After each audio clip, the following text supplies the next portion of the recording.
Do you find it hard to make friends?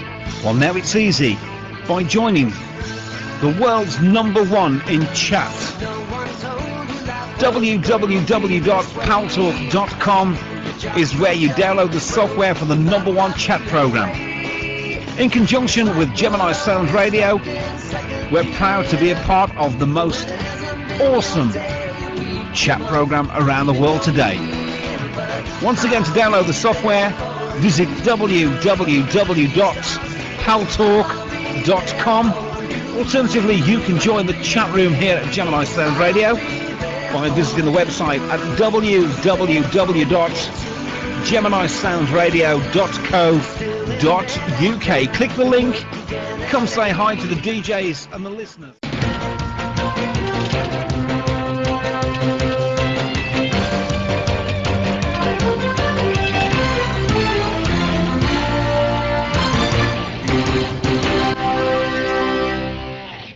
News Talk is online. News Talk Online is a production of Paltalk.com, the largest multimedia interactive program on the internet with more than 4 million unique users, on demand on iTunes, on demand on YouTube, and now thanks to our good friends at CRN Digital Talk Radio, distributed to cable systems serving an additional 12 million households. I'm your host, Gary Baumgarten. Tomorrow at 5 o'clock New York time on News Talk Online on Paltalk.com, we're going to have a medium. Her name is Concetta Bertoldi. Did I say that right? Bertoldia. Bertoldia. I don't know. Is that no? It's Bertoldi-A medium. Got Concetta Bertoldi. She is a medium. She talks to the dead. Now, we did have a show on Paltalk that's not on any longer because her show on Lifetime is no longer on. Lisa Williams, who's a medium, but Lisa, while she does talk to the dead, when she came on Paltalk, unfortunately Lisa did not accommodate us by answering people's questions about their loved ones who had passed on, but Concetta will be doing that tomorrow. Cool. So it's going to be very, very interesting. But today we're going to do a different kind of a looking forward. I don't know whether you look forward to being on the other side, but you know what I'm saying. Trying to do a segue here. My guest is financial expert Kathy Boyle. She's the principal at Chapin Hill, and she's been here before. She did such a great job. We got letters, we got cards, we got emails, we got phone calls saying, bring her back. Kathy has been tracking stocks as the new year approached and believes the volatility has become the word of the times. The Dow Jones has shown swings of 100 to 200 points. Very interesting, Kathy. We see in the debates, and we know that the political discourse in a presidential election campaign year is based on polling.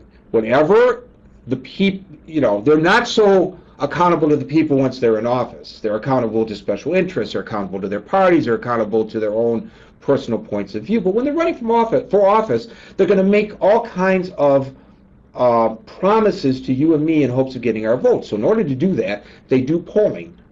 They wet their finger, they stick it out the window, they see which way the winds are blowing. Now, as recently as the first of last year, the #1 issue might have been terrorism, the fear of terrorism. As recently as July of last year, it was Iraq. Get us out of Iraq. Finish the job in Iraq. Get us out of Iraq. The nation was screaming. There were huge demonstrations in the streets about Iraq. Iraq, Iraq, Iraq. The midterm elections last year, the Democrats took control of the Congress because they promised to get us out of Iraq. Iraq, Iraq, Iraq. Listen to the debates today. Listen to what they say on the stump. It's the economy, the economy, the economy. And the reason it's the economy is because, why? The lending market screwed up by giving away these loans to people who did not qualify, and now they're stuck in these loans. They can't make the nut on their mortgage. They can't sell their house. The houses are going into default. The banks are, with reluctancy, taking them because people can't pay. They would rather not take them and the people pay a couple of cents on the dollar rather than getting stuck with this white elephant that they can't sell depending on what market you're in. Things are all screwed up, and we are hearing now in the debates, the Democrats at least, using the R word, recession. Right. Are we heading into a recession? I personally think we're already there. We're already there. Yeah, you know, and everything always looks back, and you've got 20/20 vision when you look back. Right. But, you know, we're worried about the consumer, we're worried about the ability to spend. We were early in a lot of our prognostications last year. We really thought that what's happening now was going to happen sooner. But basically, if the consumer can spend money from savings, we have the worst savings rate in the whole planet. Nobody saves. Right. They say people are 2 paychecks away from being destitute. In other words, if you lose your job today in a month, because 2 paychecks basically translates into a month, you've got nothing. You've got no assets. I mean, you may have assets, but you have no liquid assets. Right. Right. That's the majority of people. That's the majority of people because of the debt, the credit card debt. Right. Credit card debt has ballooned, delinquencies have ballooned. So basically, the consumer can either spend money they earn, they can spend money they save, or they can go into debt.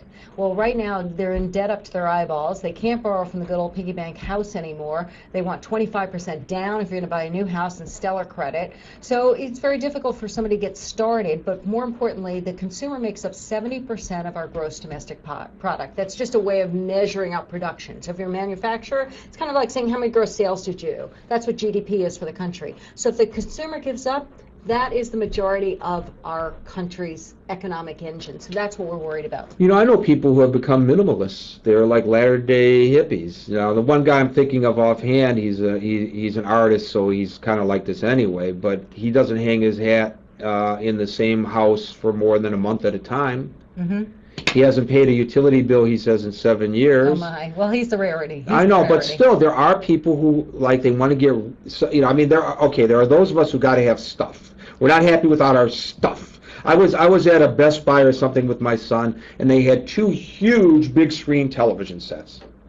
Look at the difference. This one is using this technology. Look how much better. If I didn't see that one, the first one would look so much better than my little screen that I have already, you know, that I have in my living room, that it would have blown me away. You know, oh my God, I bought this 2 years ago, and now I have to go to this technology. So there are a lot of people who are into stuff, but I'm now seeing more and more people who are fighting this and are becoming more like minimalists. Now, there are exceptions.